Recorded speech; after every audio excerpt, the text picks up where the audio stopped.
Veligonda project జాతికి అంకితం చేయనున్నారు. 2 దశాబ్దాల కలను ఆయన సాకారం చేయబోతున్నారు. ఇదే అంశంపై అప్డేట్స్ అందించడానికి మా కరెస్పాండెంట్ అందరూ కూడా సిద్ధంగా ఉన్నారు. చాలా అంశాలు ఉన్నాయి. ముందుగా మాట్లాడదాం మా కరెస్పాండెంట్ వినాయక్తో. వెలిగొండ ప్రాజెక్ట్ అలాగే ప్రకాశం జిల్లా పర్యటన గురించి వినాయక్ దగ్గరికి వెళ్దాం. వినాయక్, చెప్పండి. ఈ 2 దశాబ్దాల కళని చెప్పచ్చు. నిజంగా సుదీర్ఘకాలం 2004లో వైఎస్ఆర్ ఆలోచన నుంచి వచ్చిన ఈ ప్రాజెక్టుకి 20 సంవత్సరాల తర్వాత దీన్ని జాతికి అంకితం చేయడానికి ఈరోజు ముఖ్యమంత్రి వైఎస్ జగన్ రాబోతున్నారు. ఏ విధంగా ఉంది అక్కడ మూడ్, ఎలా ఉంది ప్రజలది, ఏంటి మీ దగ్గర ఇన్పుట్స్?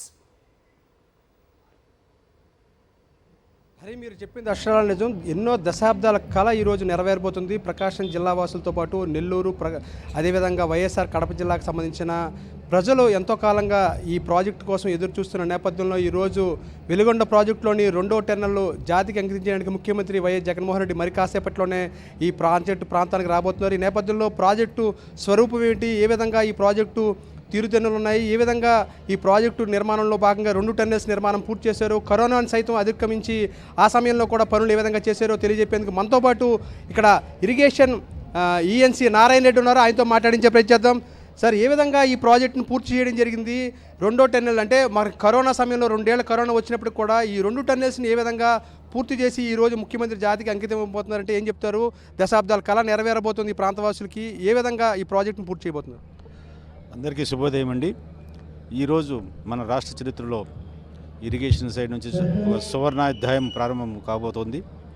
సుమారు 2 డెకేడ్స్ 20 సంవత్సరాల క్రిందట ఈ దుర్భిక్ష ప్రాంతమైన ఫ్లోరైడ్ బాధిత ప్రాంతమైనటువంటి వెస్టర్న్ ప్రకాశం జిల్లాలోను, నెల్లూరు, వైఎస్ఆర్ కడప జిల్లాలోని ఈ మెట్ట ప్రాంతాలను వారి యొక్క కోరికను, వారి యొక్క లేబర్ మిటిగేషన్ తగ్గించడానికి కోసము అలనాటి మహానేత దివంగత డాక్టర్ వైఎస్ రాజశేఖర రెడ్డి గారు 2004లో ఈ యొక్క ప్రాజెక్టు వెలిగొండ ప్రాజెక్టు రూపకల్పన చేయబడింది.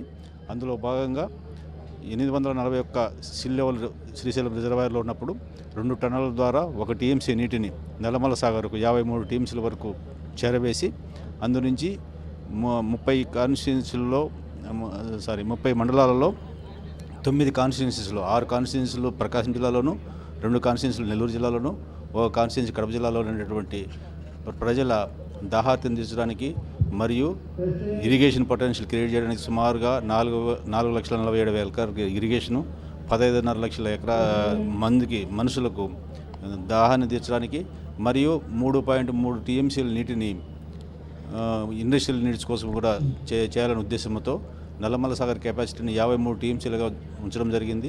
అందులో 38.5 టీఎంసీలు ఇరిగేషన్ కోసం అని చెప్పి 1.5 టీఎంసీ డ్రింకింగ్ వాటర్ కోసము, 3.3 టీఎంసీ ఇండస్ట్రియల్ నీడ్స్ కోసం చేయడం జరిగింది.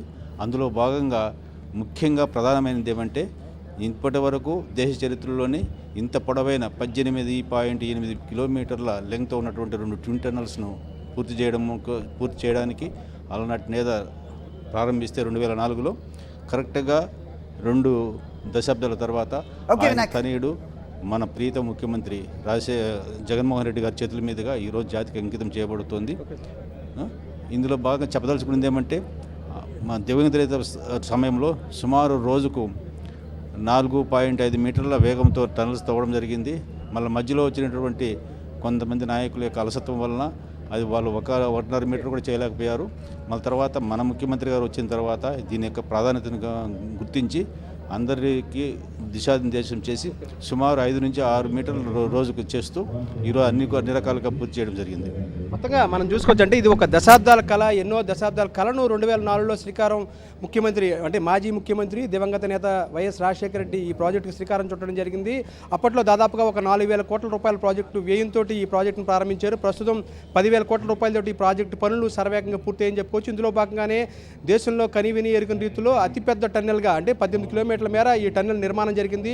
ఇప్పటికే మొదటి టన్నెల్ 2021లో పూర్తి చేశారు. ఇప్పుడు 2వ టన్నెల్ను పూర్తి చేసి ఇప్పుడు ఈరోజు ముఖ్యమంత్రి వైఎస్ జగన్మోహన్ రెడ్డి మరి కాసేపట్లోనే జాతికి అంకితం చేయబోతున్నారని చెప్పుకోవచ్చు. ఈ నేపథ్యంలో దాదాపుగా 30 మండలాల ప్రజలకు ఇది అటు ప్రకాశం జిల్లాలో ఉన్న దుర్భిక్ష ప్రాంతం, మెట్ట ప్రాంతం కావచ్చు, నెల్లూరు జిల్లాలో కావచ్చు, కడప జిల్లాలో కావచ్చు, మొత్తంగా 30 మండలాల్లో ఉన్న దాదాపుగా 4.5 లక్షల ఎకరాలకు సాగునీరు ఇవ్వబోతున్నారు. అదేవిధంగా దాదాపుగా 15.5 లక్షల ఎకరాలకు సాగునీరు కూడా అందించడానికి ఈ ప్రాజెక్టు సిద్ధం కాబోతుందని చెప్పుకోవచ్చు. రైట్ వినాయక్, సో మొత్తానికి ఇటు నెల్లూరు, ప్రకాశం, వైఎస్ఆర్ కడప జిల్లాల్లో తాగునీరు వెతలు తీరబోతున్నాయి. సో 2 దశాబ్దాల క్రితం ప్రారంభించబడిన ప్రాజెక్ట్ ఇవాళ వాస్తవ రూపం దాల్చుకోబోతోంది. యా,